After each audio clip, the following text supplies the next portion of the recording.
Pushkin. Hey, Leon here. Before we get to this episode, I want to let you know that you can binge the entire season of Fiasco, Benghazi right now, ad-free, by becoming a Pushkin Plus subscriber. Sign up for Pushkin Plus on the Fiasco Apple Podcast show page or visit pushkin.fm/plus. Now, on to the show.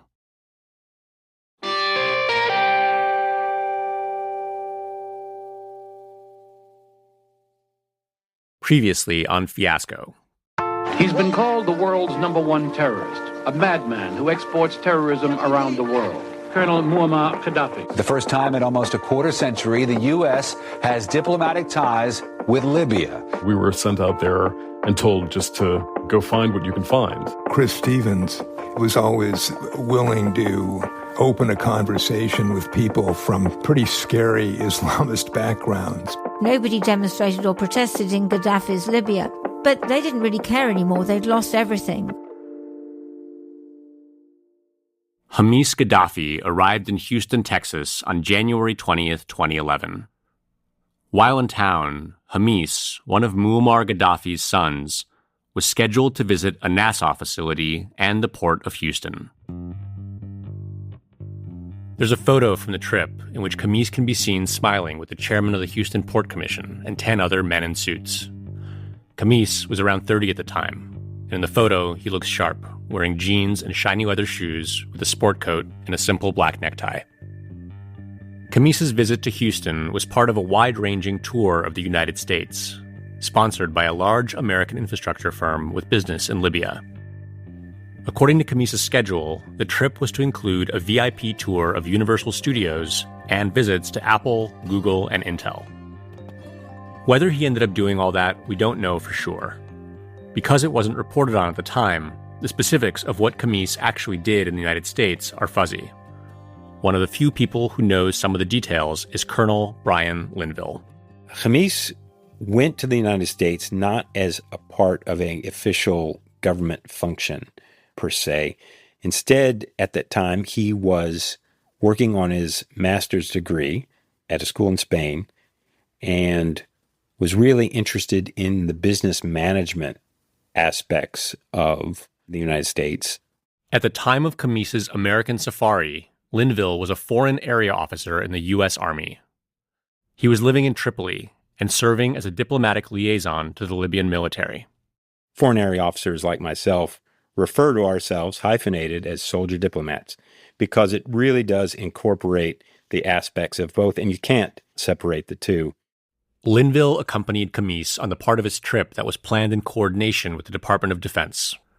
The DoD had agreed to take Hamis on tours of the U.S. Air Force Academy, West Point, and the National Defense University.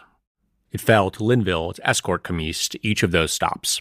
I sincerely believe he wanted to go and observe and learn and take back something that might be to the benefit of his country, his military.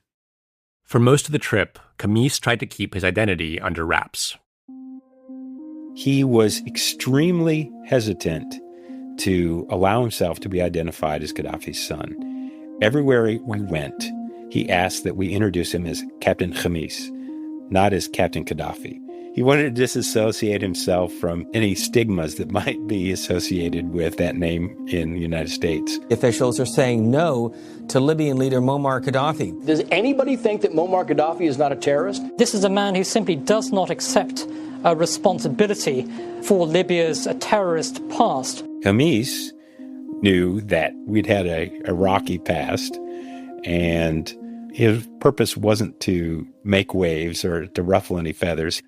Hamis's American hosts didn't want to ruffle his feathers either. He and his brothers were important to the American government because they were widely understood to be the future of Libya. Whatever happened after Muammar Gaddafi eventually died, his sons would be a huge part of it. In the meantime, it was possible they could serve as a positive influence on their father. With Hamis, we knew that he had the potential to talk to his dad and explain what he'd seen and encourage the Libyan government to make some changes. Not all of Gaddafi's sons inspired this kind of faith or enjoyed equal standing in the eyes of the West. The Gaddafi boys were a motley assortment. Perhaps the most respected of the Gaddafi brothers was Saif al-Islam, whom you heard about in episode 1. Saif al-Islam, as the heir apparent, took on a much larger role than his other brothers and much more political role, whereas the other brothers struggled to find their way up. Those other brothers included Mutassim, who once paid Beyoncé a rumored $2 million to perform at a New Year's Eve concert in St. Bart's, and Saadi, who was caught using steroids during a stint as a professional soccer player in Italy. By comparison, Khamis did not attract much attention. While his brothers made headlines in the New York Times and Gawker, Khamis seemed to fly under the radar as he worked towards an MBA in Spain. But back home in Libya, he had another role. He was the commander of the regime's most important and probably best equipped, best trained regiment, the 32nd Enhanced Brigade. The 32nd Enhanced Brigade was one of the few elite units of the Libyan military, which on the whole was underfunded and poorly organized. This was at least in part because Colonel Gaddafi liked it that way. As he saw it, if a military coup were ever attempted against him, it would be much easier for his loyalists to defeat a weak army than a strong one. He focused on developing specific regime protection forces that he knew were loyal and were manned by family members or tribal members that were loyal to him and loyal to the Gaddafi government. And so Khamis led the main one of those? Yes, that's correct. While Khamis traveled the United States, the Middle East was experiencing a historic convulsion. A little over a month earlier, in December of 2010, a street vendor in Tunisia had doused himself in paint thinner and lit himself on fire. It was a protest against corrupt local authorities who had harassed him and confiscated the scale he used to weigh his produce. His closest friends, anguished by Mohammed's actions, took to the streets and began a popular uprising. When word spread about what the produce vendor had done and why, Tunisians poured into the streets in protest. Anger erupted onto the streets today. Riot police rushing a crowd carrying banners reading, "Yes, we can." It was enough to bring down the government and force the nation's president to flee. Before long, the president of Tunisia was forced from power, and the revolutionary mood started spreading to Egypt. Just listen to the chants roaring in downtown Cairo, the hundreds of people walking to the streets. It's unprecedented for people to march to the streets this way as an act of protest without security trying to prevent them. On January 25th, 2011, protests erupted in Tahrir Square in Cairo as thousands of Egyptians demanded that President Hosni Mubarak step down. It was the beginning of what would come to be known in the West as the Arab Spring. Of course, a wave of protests has swept through the Arab world, and now many are wondering how far that wave will spread and what it means to the rest of the Middle East, including... Mubarak resigned as president of Egypt on February 11th. That same day, Khamis Gaddafi was in Chicago, sitting in on a class at Northwestern University taught by Deepak Chopra. The class was called The Soul of Leadership. And at one point, Chopra brought up Mubarak and the Egyptian Revolution, as Khamis took extensive notes. After his visit to Chicago, Khamis flew to D.C., where Brian Linville took him to the National Defense University. At a roundtable discussion with American government officials, a U.S. ambassador asked Khamis the question that was on everyone's mind. And he said, I can't pass up this opportunity. I want to ask, what are your thoughts on the uprisings that are going on? And I think Khamis shocked the room when he said, I think it's a good thing. I think it's good that the people of the region are finally having an opportunity to express themselves in this way. And you could have heard a pin drop in the room. From D.C., Khamis traveled to New York City, where he toured the floor of the New York Stock Exchange. The next day, he was scheduled to take in a performance of Mamma Mia on Broadway. Brian Linville, who was supposed to meet Khamis in New York, was still at his hotel in Washington when he heard about unsettling reports coming out of Libya. On the news, there were reports that there had been some uprisings in eastern Libya around Benghazi. Well, in a rare show of unrest, hundreds of opponents of Libyan leader Muammar Gaddafi clashed with police overnight. Linville was getting ready to travel to New York when he got a phone call. my cell phone rings, and it's Khamis's handler.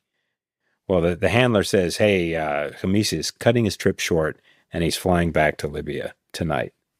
And that was it. We both knew what was going down. The Arab Spring had arrived in Libya. When you say you knew what was going down, you mean you understood what he was going back there to do? Oh, yeah, for sure. Khamis was going to go back to Libya and play a prominent role in putting down the uprisings. I think we were both airborne at the same time, different planes, and we both probably got back to Tripoli at about the same time. Then ultimately we would go on to be on opposite sides of the battlefield. I'm Leon Neyfakh. From Prologue Projects and Pushkin Industries, this is Fiasco, Benghazi. Dramatic showdown between a dictator with a ruthless grip on power and a population demanding freedom. My mother knew she might not see us again. It's easy for people to say, you take the consequences if something bad happened. And I just said to him, you've just guaranteed your future as an ambassador. He went into Benghazi in the height of a war. It was pretty remarkable. Episode 2, We Will Stay Here, in which Libya revolts and a beloved American diplomat makes his mark in Benghazi. We'll be right back.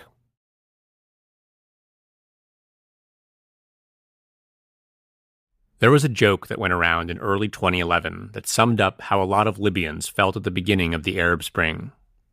It had to do with Libya's geographic position in North Africa, sandwiched between Egypt and Tunisia. The Tunisians were joking about us. They say that we asked Libyans to sit down so we can see Egyptians and inspire them to start their revolution. This is Iman Boughaghis. In 2011, she was an orthodontist on the teaching staff at the University of Benghazi. The joke she's referring to here basically meant that no one was expecting the Libyan people to join in when the revolutionary wave started sweeping the Arab world. Because we were hopeless. They knew the atrocity of Gaddafi. And we thought that also. We thought that we never kick out Gaddafi. But sometime in early February, social media posts started circulating, calling for mass protests to take place in Libya on Thursday, February 17th. It was being called a day of rage. Brian Linville, the American Army liaison, says the Gaddafi regime started quietly mobilizing for potential unrest. It was apparent that the regime was nervous, right? We noticed a definite uptick in security forces in downtown Tripoli. And there was a certain tension in the air because you'd watch on Al Jazeera and every other news agency as these governments started to topple across the region. And everybody was asking, can it happen here? On February 15th, the Gaddafi regime arrested a prominent lawyer in Benghazi named Fatih Turbil. It was, seemingly, a precautionary measure. Turbil was best known as a representative of the families whose loved ones had been killed at Abu Salim prison in 1996. As you heard in episode 1, the Gaddafi regime had been allowing the families to protest every Saturday outside the courthouse in Benghazi. Fatih Turbil, who was helping the families in their fight for restitution and who had also lost relatives in the massacre, often joined them. They were the mothers, the sisters, the wives of political prisoners. And always they were asking, they were making noise and requesting to know the fate of their relatives and what had happened. They wanted the truth. Because at that time, even at that time, there was no clear admission of the regime, of what happened exactly. Gaddafi apparently thought that arresting Turbil would silence anyone who might be thinking of revolution. Instead, soon after Turbil's arrest, a group of 15 to 20 women, all family members of Abu Salim prisoners, gathered outside the building where Turbil was being held. They came in front of the intelligence headquarters, and what they were saying was, wake up, Benghazi. This is the day that you were waiting for. نوضي يا بنغازي هذا اليوم فيه تراجي. نوضي يا بنغازي. It woke us that sentence, it walked us. After that, people started gathering. It was very strange to see women protesting and with all of this courage. So the people and the youth started to come, and then they walked till the city center, which was a few kilometers. Later that night, Fatih Turbil was allowed to go free. But like the self-immolation of the street vendor in Tunisia, Turbil's arrest had sparked something. Unconfirmed video, it's claimed, shows protesters outside a police station in Benghazi on Tuesday. They've come to demonstrate against the arrest of human rights lawyer Fatih Turbil. After dark, the protesters regroup outside the city's security directorate. Their chants turn against the government and the 41-year-long rule of Muammar Gaddafi. On February 17th, the day of rage, Iman Bougueghis left her home to join a protest on the steps of the Benghazi courthouse. She was joined by her sister Salwa, another lawyer who had been helping the Abu Salim families. As they headed to the courthouse, the sisters didn't know if they would return home alive. We left our children with my mother, and my mother knew and we knew that she might not see us again. We didn't talk about it. We thought that it's something we have to do regardless. So we didn't, what if? No, nobody thought about that. You know, we have something we have to do. It's our responsibility, the older generation, we have to do something. You know, we have students, we have children who deserve better life. They deserve to live in peace, to have good education. Iman joined her sister in front of the courthouse just before 1 p.m. At first, the protesters made relatively modest demands, calling for a constitution and social reforms, not full-on regime change. But as the afternoon wore on, the crowd kept growing, and many of the new arrivals were young people who were less restrained in their ambitions. They didn't just want change, they wanted Gaddafi gone. Iman initially tried to discourage them, because she was afraid that Gaddafi would simply kill them all if they called for his ouster. But by 4 o'clock, she could tell the tide had turned. A revolution had started, and there was no going back. For 7-8 hours, we were just chanting about Libya. It was the first time that we say, Libya, Libya. Libya. It's our country, we love it. It was like a love song, you know? All of a sudden, we recognized how much we love our country. This is our country. We love it. We love you. You know, it was unbelievable. Declaring love for Libya was revolutionary in and of itself. Colonel Gaddafi had only ever encouraged love for Colonel Gaddafi. He didn't use the name Libya for anything. So for a long time, he replaced Libya with himself. So at that time, we just moved away that curtain, and Libya returned to us. And we discovered how much we love our country. It was a euphoric moment. Even though the revolution was just starting, the mere act of public dissent felt like a victory. On February 18th, a man climbed up a utility pole in Benghazi and hung the old flag of the Kingdom of Libya, red, black, and green, with a star and crescent in the center.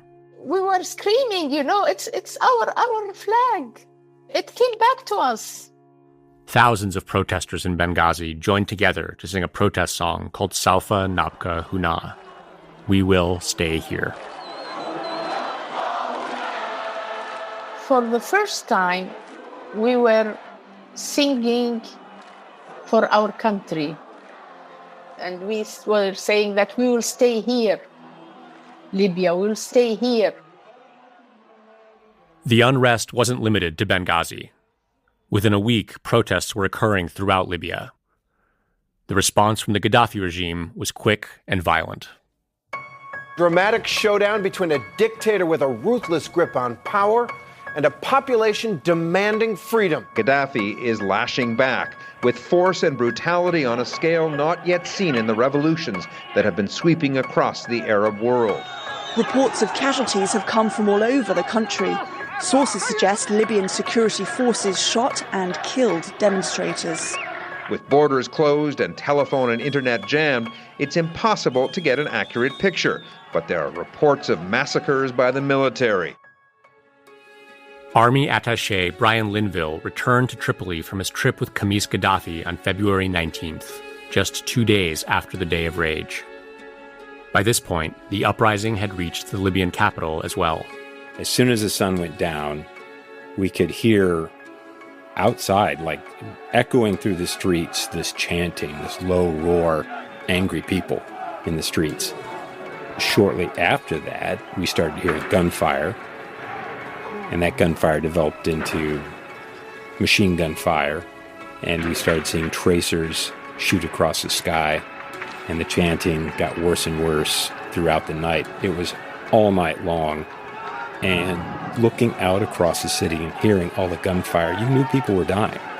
There was no way it could be any other outcome. By February 20th, Human Rights Watch had put the countrywide death toll at 173. 2 days later, Colonel Gaddafi appeared on state television from his compound in Tripoli. Gaddafi looked like a ghoul, his skin gray and pallid. Ranting for over an hour, he vowed to never relinquish power and called on his supporters to track down protesters and search for them zenga zenga, roughly alley by alley, until the country was clean of dirt. Muammar Gaddafi is not leaving without a fight. He's trying to extinguish protests like these that keep popping up. The number of people killed ranges anywhere from 300 to 1,000. And residents say militiamen are roaming the streets firing their weapons. Some fear that will trigger a civil war, where they are begging the world to get involved. Please, we need the help. The U.S. is considering sanctions to put pressure on Gaddafi. In the meantime, protesters say they will continue to march in the streets and won't stop until Gaddafi is no longer in power. Good afternoon, everybody. On February 23rd, President Barack Obama addressed the nation from the White House, with Secretary of State Hillary Clinton standing by his side. We strongly condemn the use of violence in Libya. This violence must stop. This is not simply a concern of the United States. The entire world is watching, and we will coordinate our assistance and accountability measures with the international community. Obama underscored that the uprisings in Libya, Egypt, and Tunisia were organic, not the result of foreign interference. But he made it clear that the protesters had America's support.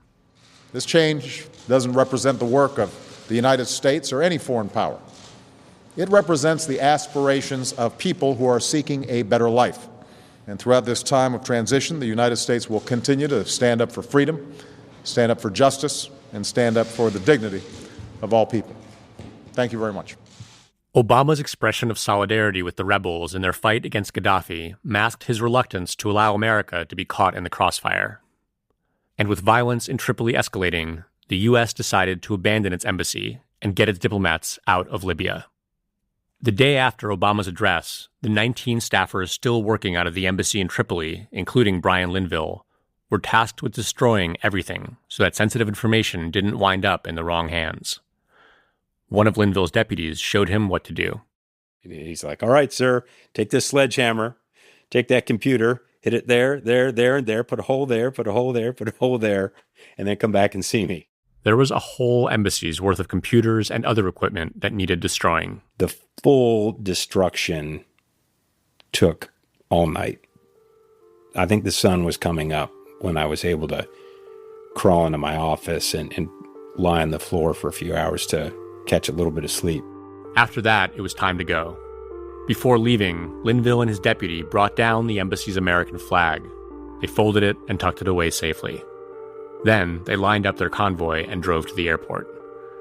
It was shortly after 2 p.m., and Friday prayers were letting out at mosques all over the city. That's when the protest started again. This time, the violence started right in the middle of the afternoon, and our convoy had to pass right through several of those protests as they were occurring.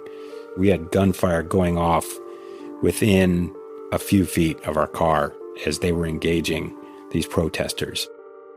Linville and the embassy staff managed to make it safely to the airport, where they boarded a charter plane to Istanbul. The American diplomatic mission to Libya was coming to an end. For now.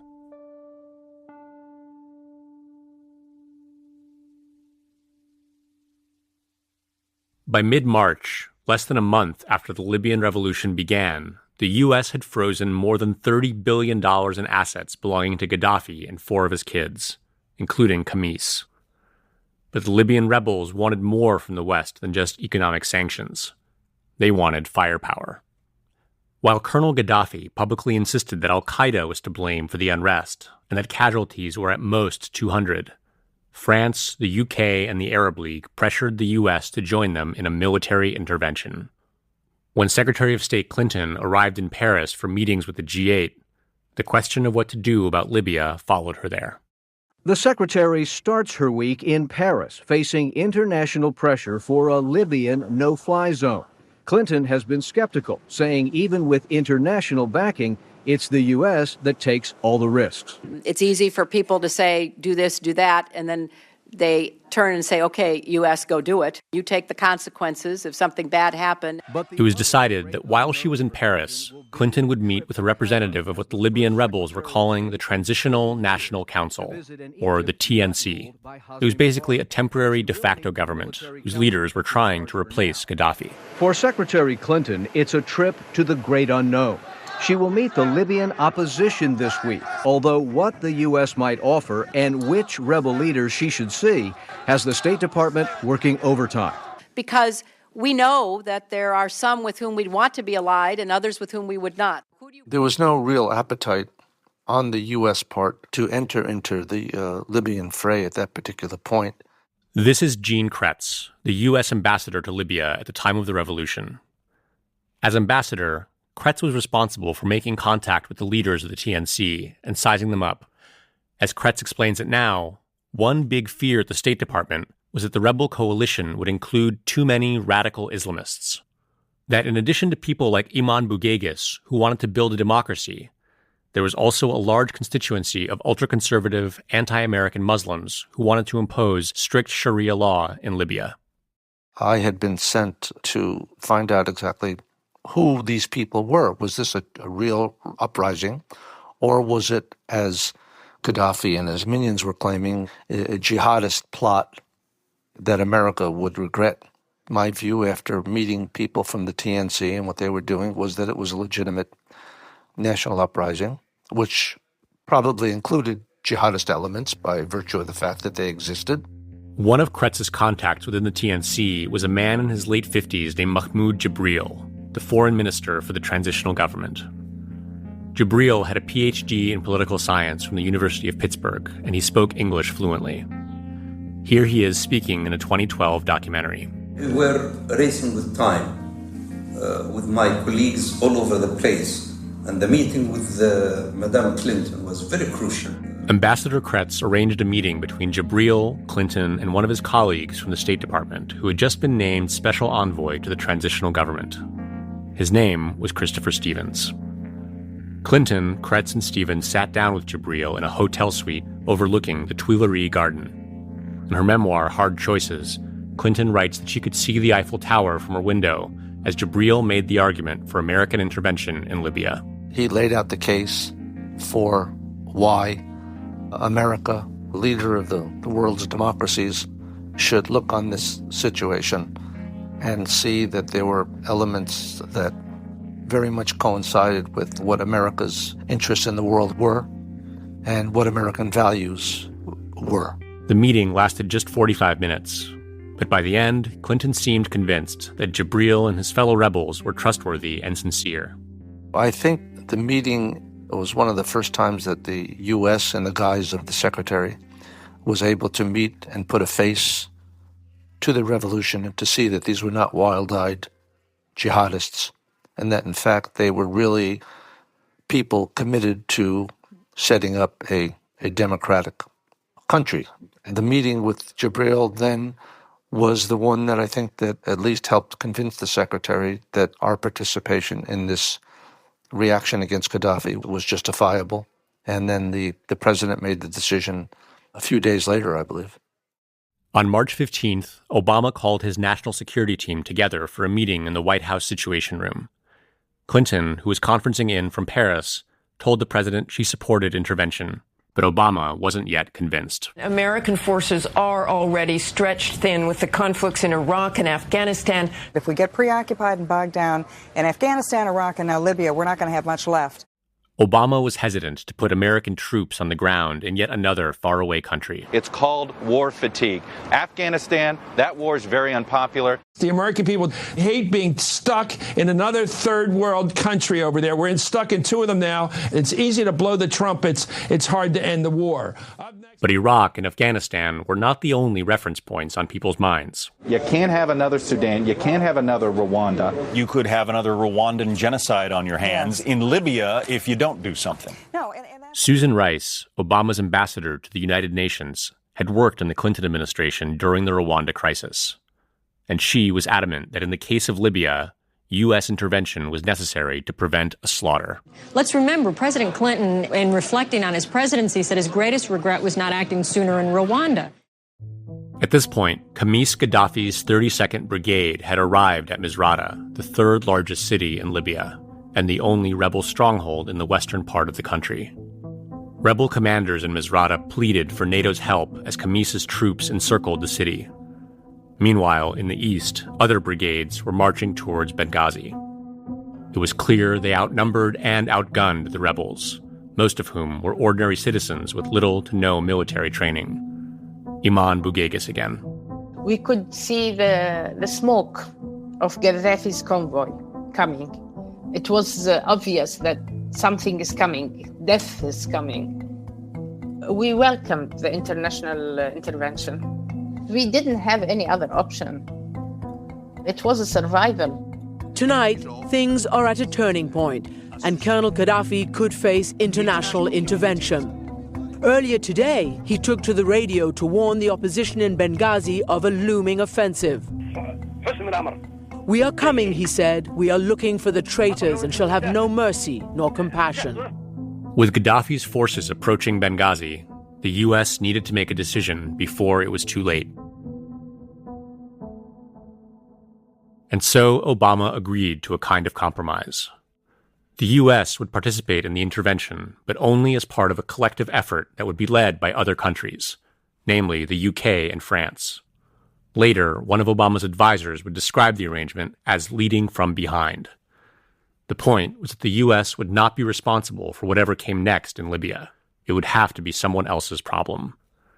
With that, Hillary Clinton and Susan Rice began coordinating with NATO and the UN to authorize military action. On March 17th, just 3 days after Clinton's meeting with Mahmoud Jibril in Paris, the UN passed a resolution allowing for all necessary measures to protect civilians in Libya. This evening, the UN Security Council voted in favor of a resolution that would take all measures necessary to protect civilians. For the residents of Benghazi, this military intervention is coming in the nick of time because Gaddafi's forces are already closing in on the city. The people of eastern Libya will be hoping it's not too late. On March 19th, French jets led the way, bombing Gaddafi forces outside Benghazi. The move effectively saved the revolution and likely prevented significant bloodshed. The French have gone in with jets and attacked Muammar Gaddafi's military vehicles. American missile strikes followed, the beginning of what the U.S. named Operation Odyssey Dawn.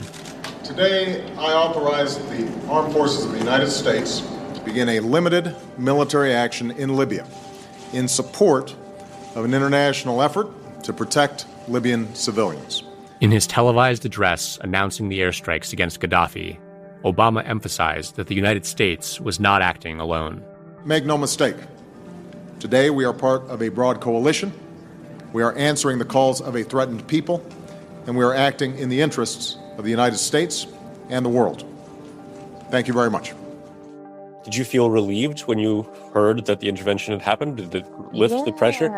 Yes, all of us. You know, he would have destroyed Benghazi. He didn't want Benghazi anymore.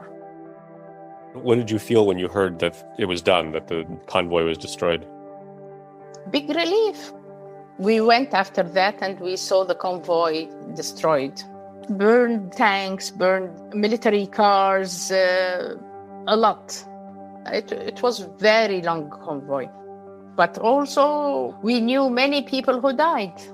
So it was very, very sad situation. Libya was now essentially split in two, with Tripoli in the west under Gaddafi's control and Benghazi in the east serving as the rebels' base of operations.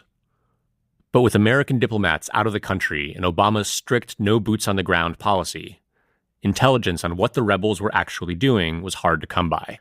Ambassador Kretz and the team from Tripoli were now working out of a makeshift office in D.C. The consensus was that someone from the American mission needed to go to Benghazi. Some of the other European nations had gone back into Benghazi with representation. There was a strong sense in Washington that we had to be there as well. Kretz immediately thought of his colleague Chris Stevens, the man who had joined him and Secretary Clinton for the meeting with Jibril in Paris, and who had served in Libya for 2 years during the brief and ill-fated reconciliation with Gaddafi. Kretz suggested Stevens to his State Department colleague Jeff Feltman, the Assistant Secretary in charge of the Middle East. Here is Feltman. We felt that he had the right personality to play this ambiguous liaison role in Benghazi that was sort of undefined because of his background, because of his personality, because of his ability to connect with people. Chris Stevens was about to turn 51. A native of California, he had blonde hair, a tan, and a big, bright smile. As you heard in episode 1, Stevens had helped build the U.S. Embassy in Tripoli that had just been abandoned. Now, he was up for another unusual position in Libya, one that his superiors at the State Department thought he was particularly well-suited to. Jeff Feltman again. He also was sort of fearless. It's not usual to send in a diplomat and basically say, make your way. He did not inherit an office or a local staff that could help guide him. He didn't inherit the old proverbial Rolodex from his predecessors. Chris Stevens arrived in Benghazi on April 5th, 2011, aboard a Greek cargo ship. He went in by water into Benghazi in the height of a war. It was pretty remarkable. At first, Stevens set up his operation in a suite at the Tibesti Hotel, a 15-story building in the city center. When Chris went to Benghazi, there was essentially nothing. He and his immediate staff were essentially inventing a diplomatic facility out of whole cloth. It was a high-risk venture, but one that was extremely rewarding for Chris, and obviously beneficial for us as we're trying to understand more about what's happening in the most opaque country in the Arab world. Even though the U.S. was now supporting the rebels in their fight against Gaddafi, the State Department still had very little knowledge about who they were, what they believed, and what their goals were for Libya. The TNC desperately wanted the United States to recognize them as Libya's legitimate government, but the Obama administration was guarded. They wanted more information. Chris's responsibilities were to figure out who were these guys. What did they stand for? If Gaddafi would leave, what would they put in his place? Was there a chance for them to have a unified government? What was happening with the sort of very nascent Islamist movements that were coming up? These were questions we did not know the answers for. It's worth reiterating that the administration's big fear was that radical anti-American Islamists would take over the Libyan revolution. The leaders of the TNC said they were building a democracy. But did they have the power and popular support to follow through? In a country where the population was more than 90% Muslim, religion would inevitably influence the workings of the government. But different people had different ideas about the degree to which Islam should dictate the law of the land. The U.S. feared inadvertently aiding extremists who had no intention of establishing democracy once Gaddafi fell. It was against this backdrop that Chris Stevens launched himself into the work of diplomacy in Benghazi. He was known for taking jogs around town and chatting up regular citizens on the street, no matter what their politics were. You know, there were people who said, Chris, you shouldn't meet with person X. Person X is an Islamist. You're giving this Islamist status by meeting with this Islamist. Don't do it.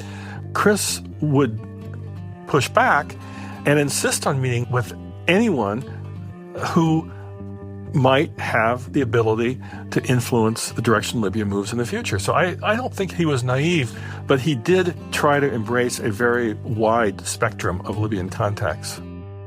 The people of Benghazi embraced Stevens as well.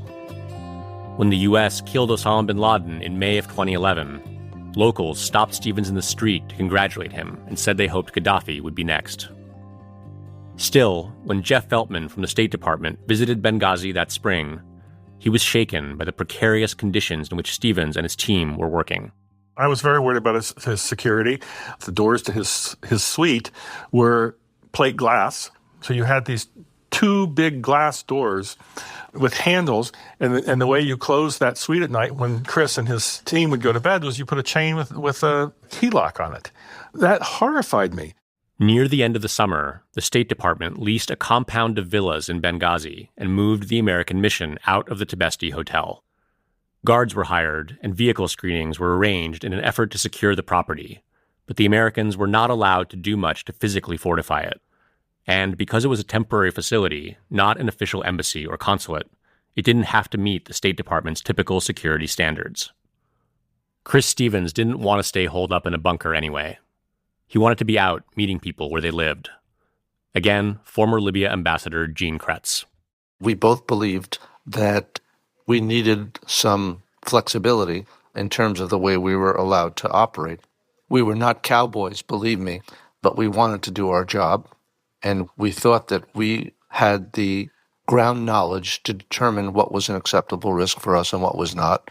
And so we designed a program to allow us to meet people that we needed to meet.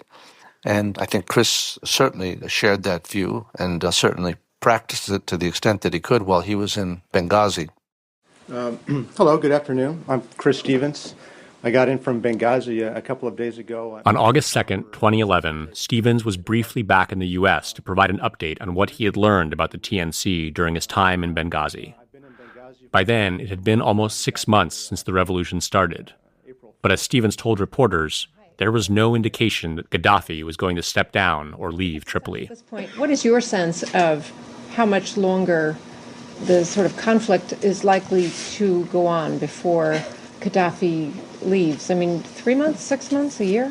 I wouldn't want to put a date on it, but all I can say is that the world has lined up against him, and his base is shrinking, and the TNC forces are closing in around him, and so are sanctions and other things. So I think everybody agrees it's a matter of time.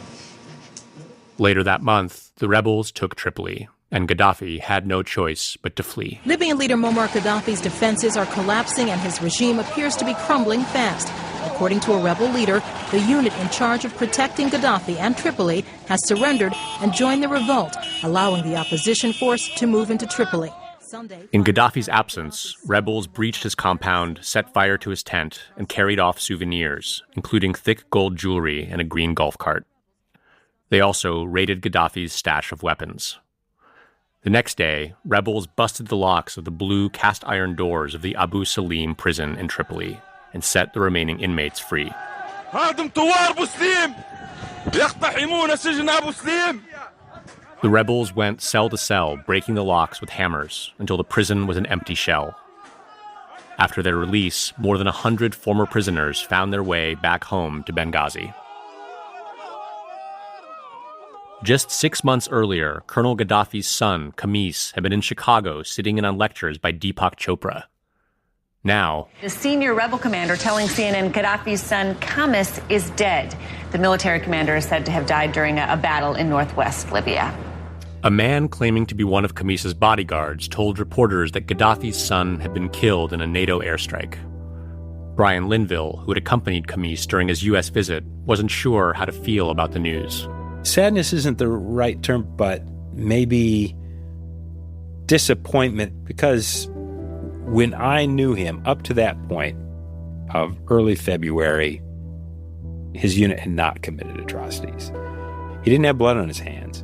I had to contrast that in my mind that, at this one moment in February, it seemed so promising, and then something was lost. And not just an opportunity, but something was lost. That fall, Hillary Clinton visited Tripoli to make a show of support for the TNC. This is Libya's moment. This is Libya's victory, and the future belongs to you.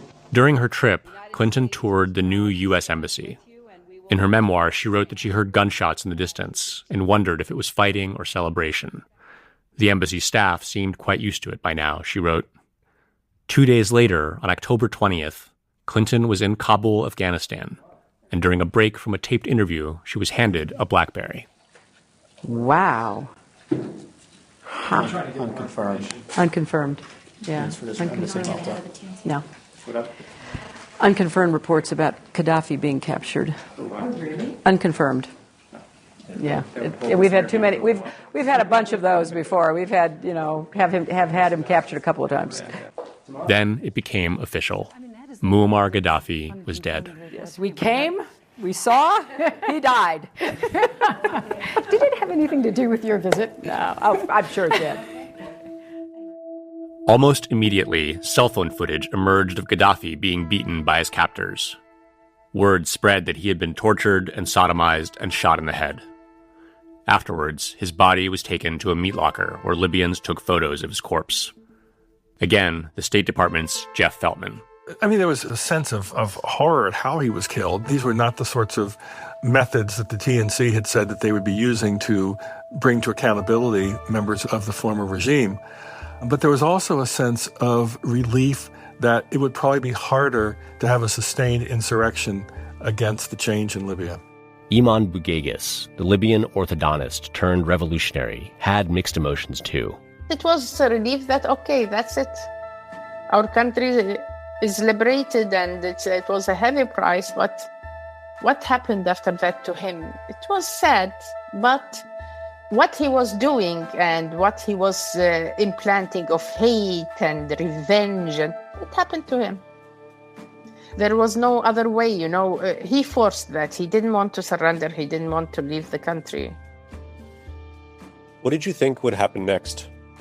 We were hoping that with the elections, then a democratic government will come and things will change, and for the better. It didn't happen. We'll be right back.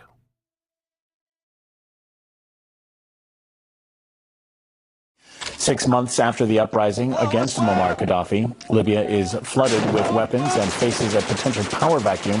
After Gaddafi's death, the political situation in Libya was delicate. The former prime minister who led the fight against the colonel believes the country is now at risk of being taken over by extremists.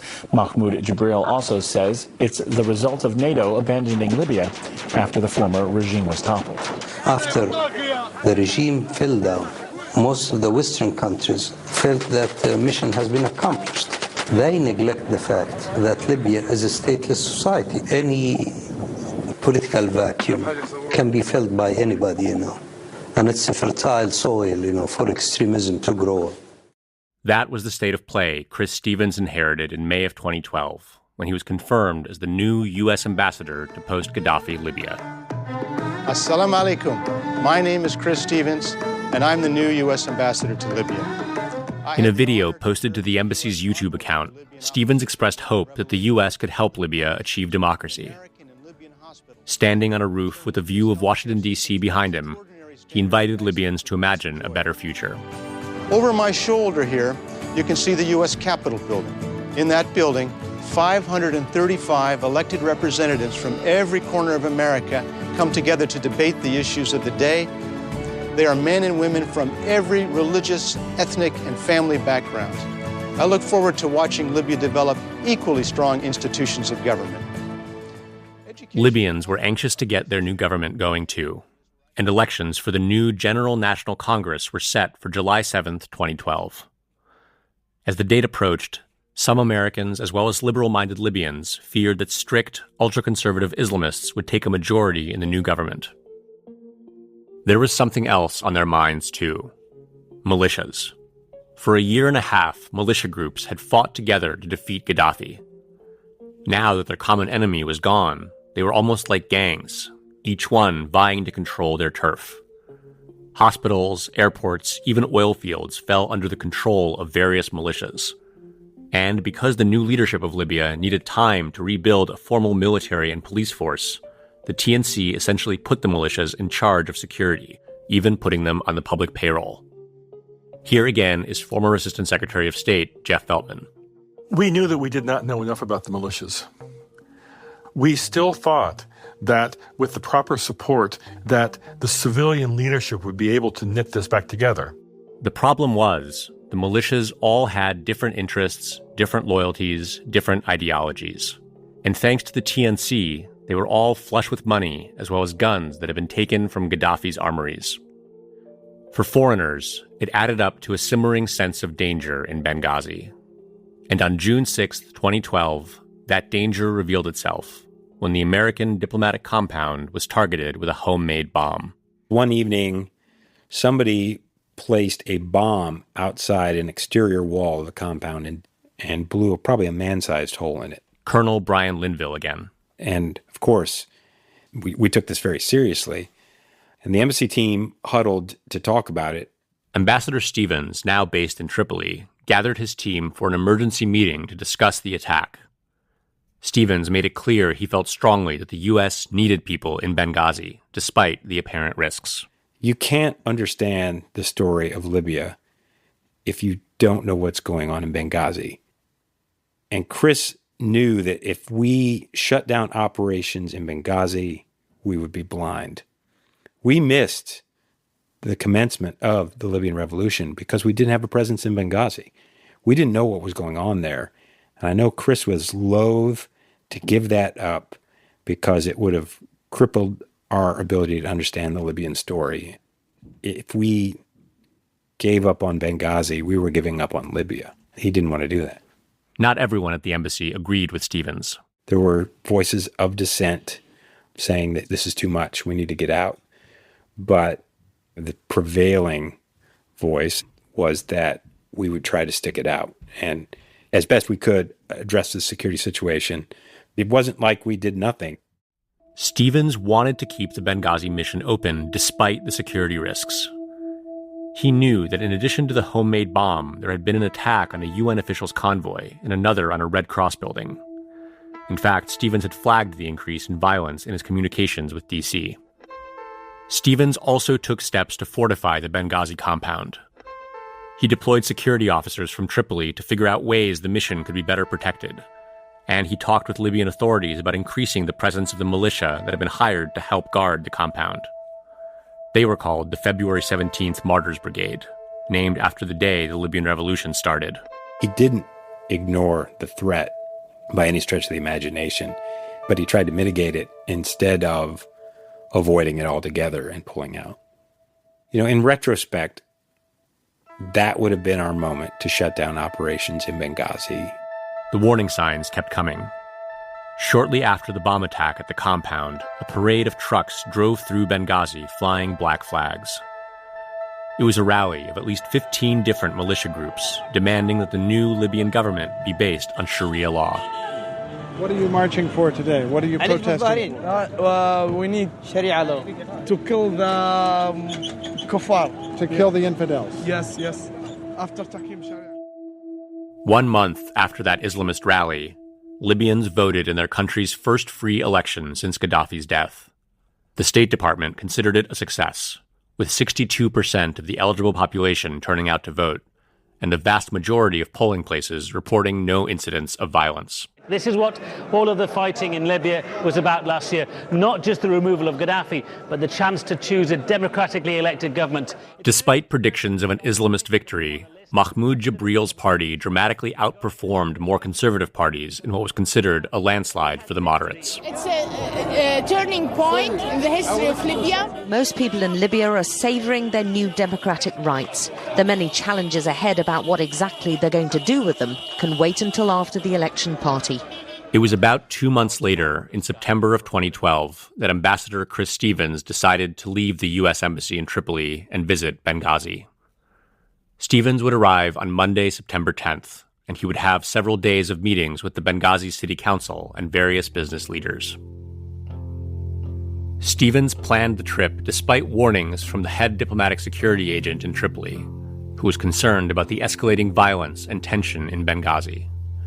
Friends who were in touch with Stevens shortly before his trip remember him being excited to return to a place he loved. Chris comes across as this really nice, embracing California surfer dude. And I think people can underestimate his intelligence because of just the persona he had. I have to say, I don't want to play blame the victim here, but I do wonder about that 2012 Benghazi trip. I mean, of course, we would all think about it, given the horror of what happened to my friend Chris. Stevens did take precautions, making no advance announcement of the trip and traveling with a larger-than-usual group of diplomatic security agents. He was supposed to be back in Tripoli by Friday.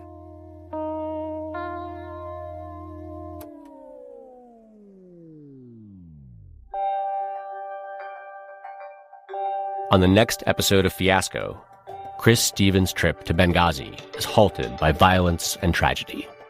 Scott Wickham does this several times, to search for his colleagues. And I remember him saying that if he went in one more time, he would die. For a list of books, articles, and documentaries we used in our research, follow the link in our show notes. Fiasco is a production of Prologue Projects, and it's distributed by Pushkin Industries. The show is produced by Andrew Parsons, Ula Kulpa, Sam Lee, and me, Leon Neyfakh, with editorial support from Sam Graham-Felsen and Madeline Kaplan. Our researcher was Francis Carr. Our score was composed by Dan English, Joe Valley, and Noah Hecht. Additional music by Nick Sylvester and Joel St. Julian. Our theme song is by Spatial Relations. Audio mix by Rob Byers, Michael Raphael, and Johnny Vince Evans. Our artwork is by Teddy Blanks at Chips NY. Copyright counsel provided by Peter Yassi at Yassi Butler, PLLC. Thanks to archive.org, Nifin Alba, Peter Bartu, Ea Berwela, Ben Fishman, Baker Habib, Anna Linville, Ian Martin, Ismail Swaya, Murad Idris, and Frederick Werhe. Special thanks to Luminary. And thank you for listening.